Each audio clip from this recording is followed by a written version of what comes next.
Hello students, today we are going to learn about ML models. Machine learning models के बारे में हम जानेंगे। मशीन लर्निंग मॉडल्स का मतलब ये है कि किस तरह से हम डेटा को ट्रेन करते हैं, किस तरह से हमें उसके बाद उसके पैटर्न्स मिलते हैं। राइट, हम इसको हमारी मशीन लर्न कैसे कर रही है। कोई भी अच्छा एल्गोरिदम या कोई भी अच्छा मॉडल, उसकी कुछ बेसिक कैरेक्टरिस्टिक्स होते हैं। मतलब जितना रिफाइनमेंट होता चला जाएगा मॉडल उतना ही अच्छा बनेगा।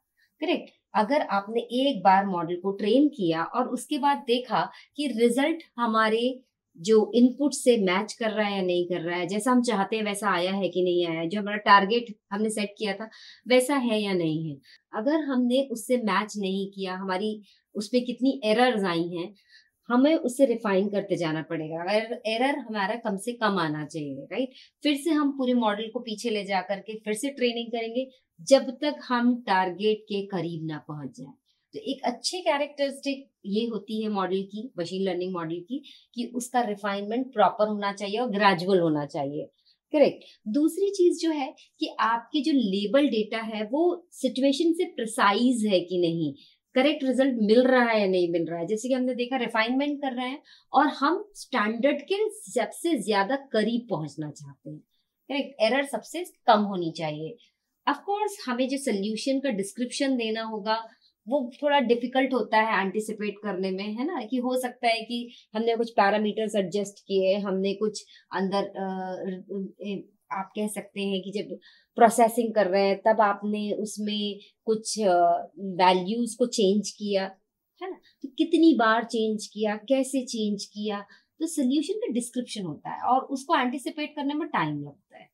तो अगर आपका टाइम कम से कम है, आप एरर को ग्रेजुअली डिक्रीज करते जा रहे हो, आप रिजल्ट तक पहुंच रहे हो, ये एक अच्छे मॉडल के कैरेक्टरिस्टिक्स होते हैं ना। आप मशीन को लर्न कराते हो तो तीन तरीके से लर्न करा सकते हो। एक है सुपरवाइज लर्निंग, एक है अनसुपरवाइज लर्निंग और थर्ड है रीइंफोर्समेंट। ऑफ कोर्स ये तीनों टर्म्स जो हैं अपने आप में एक सेल्फ एक्सप्लेनेबल भी कह सकते हैं, क्योंकि सुपरवाइज्ड का मतलब क्या होता है? सुपरवाइज्ड का मतलब होता है सुपरविजन में, है ना। इनकी भी कैटेगरीज होती हैं। आप सुपरविजन लर्निंग से कौन कौन से तरह के प्रॉब्लम सॉल्व कर सकते हो, जैसे कि आप क्लासिफिकेशन और रिग्रेशन तरह के प्रॉब्लम्स को सॉल्व कर सकते हो। विल लर्न इन डिटेल कि क्या मतलब होता है।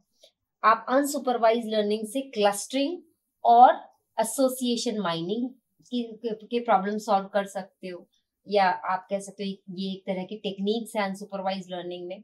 तीसरा है रीइंफोर्समेंट लर्निंग। तो रीइंफोर्समेंट लर्निंग जो होता है वो डिसीजन मेकिंग के लिए होता है। तो ये तीन तरह की लर्निंग होती है। राइट, अब हम सबसे पहली टाइप की लर्निंग को समझने की कोशिश करते हैं, और जो पहली लर्निंग है वो है सुपरवाइज लर्निंग। नाम से भी समझ में आ रहा है, सुपरवाइज मतलब सुपरविजन। सुपरविजन का मतलब जैसे एक छोटा बच्चा है वो सीखता कैसे है, किसी के सुपरविजन में हम बच्चे को सिखाते हैं।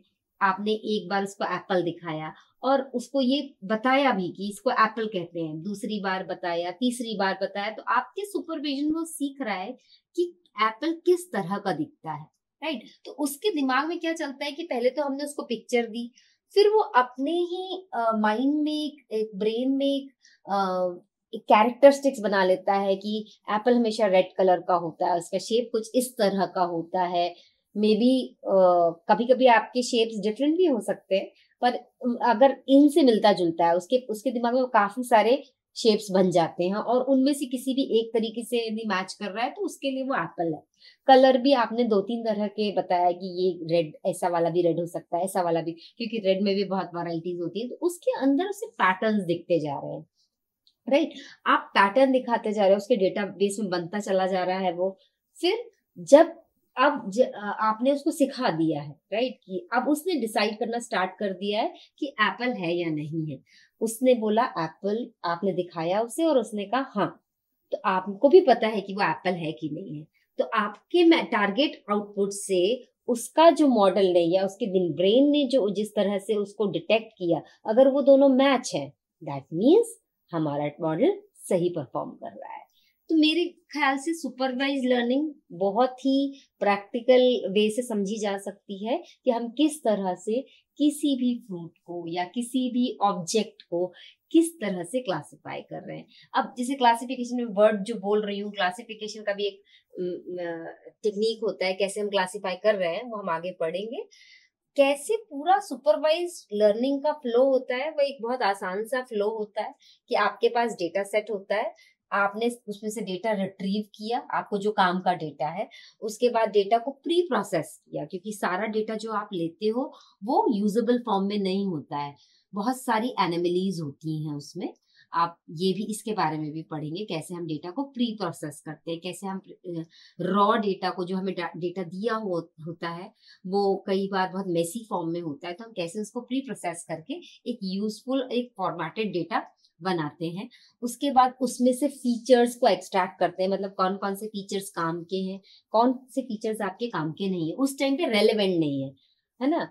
काम के तो सभी होंगे तभी हमने रखे हैं, पर कुछ फीचर्स जो होते हैं वो उस प्रॉब्लम को सॉल्व करने के लिए रेलेवेंट नहीं होते, तो जो रेलेवेंट है हमको उसी का काम करना है, बाकी को हम छोड़ना है, तो सिलेक्ट करना पड़ेगा फीचर्स। उसके बाद फीचर्स को स्केल करते हैं प्रॉपरली। एक तरह का फीचर है जो बिल्कुल अलग रेंज पे है, दूसरे फीचर बिल्कुल अलग रेंज पे है, तो उन दोनों को हमें एक रेंज में लाना पड़ता है। इसके बारे में भी हम देखेंगे कैसे होता है कि एक, जैसे मान लीजिए आप सीजीपीए है, सीजीपीए किसी भी स्टूडेंट का, तो वो उसका रेंज क्या होगा, 1 से लेके 10 तक, वो भी 1 से 10 नहीं, हम कह सकते हैं 4 से 10 तक है। ऑलराइट। और हो सकता है जो उसका पैकेज लगा हुआ है, जो उसके आई मीन प्लेसमेंट में गया और उसको प्लेस हो गया किसी कंपनी में, जिसको पैकेज मिला, वो तो शायद थाउजेंड्स और लैक्स में होता है। तो ये दोनों का जो फीचर है, जो फीचर्स थे, वो दोनों किस तरह के, अलग अलग तरह के हैं या अलग अलग रेंज के हैं, राइट। तो उन दोनों को एक स्केल में लाने की कोशिश करते हैं, जिससे हमारा मॉडल परफॉर्मेंस अच्छा दे सके और उसको कम से कम टाइम लगे उसको ट्रेन करने में। तो ये एक और टेक्निक होती है। तो ये पूरा जब डेटा आपने लिया और उसके बाद ये 3 स्टेजेस से गुजरा, तब आपका मॉडल को वो डेटा मिला और मॉडल बनना स्टार्ट हो गया। मॉडल के लिए और कोई एल्गोरिदम हम ले सकते हैं, मशीन लर्निंग मॉडल के बहुत सारे एल्गोरिदम्स हैं, हर प्रॉब्लम के लिए अलग तरह का एल्गोरिदम लगता है। उसके बाद आपको रिजल्ट मिला, अब आप इवेल्युएट करते हो कि वो आपकी टारगेट से मैच कर रहा है या नहीं कर रहा है। अगर मैच कर रहा है, that means now you have to stop. अगर नहीं कर रहा है, देन अगेन आप जाओगे पीछे, डेटा को फिर से फीचर सिलेक्ट कर रहे हो आप, या फीचर को वेट दे रहे हो, और उसके बाद उसमें कुछ मॉडल लगा रहे हो, फिर मॉडल लगाने के बाद फिर जो आउटपुट मिल रहा है, तो everything is kind of a cycle and it moves on. Alright. तो अब आपने देखा कि मशीन लर्निंग मॉडल में किस तरह से पूरा फ्लो चलता है। और दूसरी जो दो टेक्निक्स हैं, जो दो तरह के प्रॉब्लम्स जो सॉल्व होते हैं सुपरवाइज लर्निंग में, एक होता है क्लासिफिकेशन और दूसरा होता है रिग्रेशन। क्लासिफिकेशन और रिग्रेशन में डिफरेंस क्या होता है? क्लासिफिकेशन होता है मतलब कैटेगराइज करना, जैसे कि अगर हम बोले कि एक स्टूडेंट है, वो पास हुआ या फेल हुआ, ये क्लासिफिकेशन हो गया, है ना। मतलब 2 कैटेगरीज में, 2 से ज्यादा की कैटेगरीज भी हो सकती हैं, पर बहुत ही नॉर्मल सा है, हम हमेशा ये एक प्रैक्टिकल सा है कि हम पास हैं कि फेल हैं। अगर आप पास हैं तो आपका क्या परसेंटेज बना होगा, वो रिग्रेशन से आएगा। I hope you got it. Classification मतलब कैटेगराइज करना और रिग्रेशन मतलब प्रिडिक्ट करना। आप सीन डेटा से पहले अपने मॉडल को ट्रेन करते हो और उसके बाद आप प्रिडिक्ट करने की कोशिश करते हो अनसीन डेटा, राइट। जैसे मेरे अभी तक 60% आते रहे हैं, तो से suppose I am appearing in 12th exam, so what will be my percentage. तो मैं रिग्रेशन से देखूंगी कि मेरा पीछे कंटिन्यूअस कितना अच्छा परफॉर्मेंस रहा है, उस परफॉर्मेंस के हिसाब से आप प्रेडिक्ट कर सकते हो कि 12th में मेरा कितना आएगा। करेक्ट। तो ये रिग्रेशन है। तो इस तरह से जब आप वैल्यू लेते हो तो रिग्रेशन काम करता है, जब आप कैटेगराइज करते हो तो क्लासिफिकेशन काम करता है। इसका एक और अच्छा एग्जाम्पल है कि अभी कैसा वेदर है, तो आप बोलोगे हॉट है या कोल्ड है या समर्स है विंटर्स है, वॉट एवर इट इज, लेकिन टेम्परेचर कितना है, that is going to be defined by regression. So regression and classification, these two techniques are there in supervised learning, and I hope you got the concept well. अब हम चलते हैं unsupervised learning की तरफ। Unsupervised नाम से भी समझ में आ रहा है कि कोई सुपरविजन नहीं है, राइट। तो आप एनालाइज करते हो, डिसीजन खुद लेते हो, खुद क्लस्टर करते हो, चीजों को कंबाइन करते हो, और किसी सुपरविजन के बिना, किसी ह्यूमन इंटरवेंशन के बिना, राइट। इसका बहुत अच्छा एग्जाम्पल हो सकता है, जैसे हम छोटे बच्चों को बहुत सारी चीजें सिखाते हैं, पर कुछ चीजें हम नहीं भी सिखाते तो भी वो सीख जाते हैं। कैसे? जैसे अगर मैं ये तो आप किसी किड को कह सकती हूँ कि म्यूजिक सुनना है, पर कौन से टाइप की म्यूजिक को वो पसंद करेगा ये मैं सुपरवाइज नहीं कर सकती, राइट। वो अनसुपरवाइज लर्निंग में आएगा। वो अपने आप धीरे धीरे म्यूजिक सुनते जाएगा और किड समझता जाएगा कि कौन से टाइप का म्यूजिक उसे पसंद आ रहा है। It's not like forcefully we can do it, right. आपने अगर बहुत ही हाई टेम्पो और बहुत ही ज्यादा लाउड म्यूजिक सुना, राइट, वो एक कैटेगरी बन जाएगी। वो जब भी एक तरह का म्यूजिक सुनता जाएगा, हो सकता है वो उसकी चॉइस में आए, टेस्ट में आए इस तरह के एक म्यूजिक को जो उसे पसंद आ रहा है, करेक्ट। एक एक और छोटा सा कैटेगरी हो सकता है, एक छोटा सा पार्ट हो सकता है जहां पर म्यूजिक हमेशा सैड, या सैड नहीं तो लो टेम्पो का माइल्ड म्यूजिक है, हो भी सकता है कि उसे पसंद आता हो या नहीं आता। तो ये genre genre of the music, genre of the song, you can not detect, you can not forcefully से कि ये आपको पसंद है या नहीं, ये अनसुपरवाइज लर्निंग में आएगा। और भी बहुत सारी चीजें हैं जो स्टूडेंट खुद या किड खुद समझता है, जैसे कि झूठ बोलना, ये हम तो नहीं सिखाते हैं, बच्चे खुद ही समझते हैं, खुद ही करते हैं। तो ये सारी चीजें जो होती है अनसुपरवाइज होती हैं और अपने आप पैटर्न्स बनते जाते हैं हमारे दिमाग में। उनकी कैटेगरीज अलग तरह की होती है, पर हमें पता नहीं होता है कि उनके नाम क्या हैं। जैसे इसमें नहीं पता मुझे कि बस मुझे इस टाइप का म्यूजिक पसंद आता है, मुझे नहीं पता है कि इस टाइप की म्यूजिक को क्या बोलते हैं या मुझे पसंद है या नहीं है। एक अलग एक हमारे मूड के हिसाब से अपने आप उस टाइम पर हमें म्यूजिक समझ में आने लग जाता है। जैसे ये अगर इस तरह का म्यूजिक है तो वो किस क्लस्टर पे आएगा, डेफिनेटली उसका थोड़ा सा हाई टेम्पो है, लाउड म्यूजिक है, तो वो इस क्लस्टर में आने लग जाएगा।